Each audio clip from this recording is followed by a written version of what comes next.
Hello friends, welcome back to my channel. నార్మల్గా mutton palak చేస్తారండి, but నేను మటన్ బోన్స్ తోటి పాలక్ వేసి గ్రేవీ కర్రీ చేశాను అనమాట. చాలా ఈజీ, చాలా టేస్టీగా ఉంటుంది. సో మటన్ తెచ్చుకుందాము, మటన్ ఫ్రై చేసుకుందాము అని డిసైడ్ అయ్యామన్నమాట. ఈ బోన్స్ ఏం చేయాలో అర్థం కాలేదు. సరే ఇట్లా చేద్దాం, డిఫరెంట్గా ఉంటుంది కదా అన్నట్టు అనిపించింది. ఎట్లాగో చేస్తున్నాను కదా, మీతో కూడా షేర్ చేద్దాం అనిపించింది. ఇంతకుముందు కూడా నేను చేశాను, అప్పుడు కూడా చాలా బాగా వచ్చింది. ఒక కుక్కర్లో, మీరు గిన్నెలో అయినా చేసుకోవచ్చు, బట్ బోన్స్ కదా చాలా టైం పడుతుంది కాబట్టి నేను కుక్కర్లో చేస్తున్నాను. కుక్కర్లో కొంచెం ఆయిల్ వేసి హోల్ గరం మసాలా వేసేసి ఆనియన్స్ కూడా యాడ్ చేసుకుందామండి, చిన్నగా చాప్ చేసింది.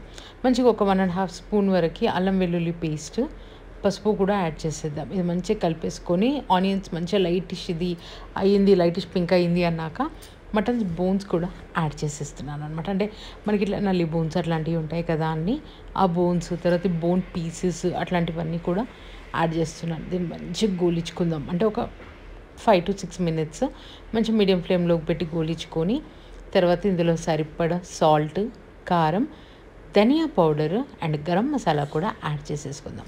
ఇవన్నీ మళ్ళీ ఒకసారి కలిపేసుకుందామండి. ఇవన్నీ వేసుకుంటేనే మనకి ఫ్లేవర్ అందరికీ తెలుసు కదా. సో ఇది మంచి కుక్ అవుతుంది అనుకున్నాక ఇవన్నీ మసాలాస్ ఒక 2 minutesలో మసాలాస్ అన్నీ కుక్ అయిపోతాయి. నెక్స్ట్ పాలకూర కూడా యాడ్ చేసేసి విజిల్ పెట్టుకుంటే మనకి మటన్ పాలక్ అనేది రెడీ అయిపోతుంది. కొంచెం పచ్చిమిర్చి వేసుకోండి, ఎందుకంటే ఆ పచ్చిమిర్చి ఘాటు భలే ఉంటుంది.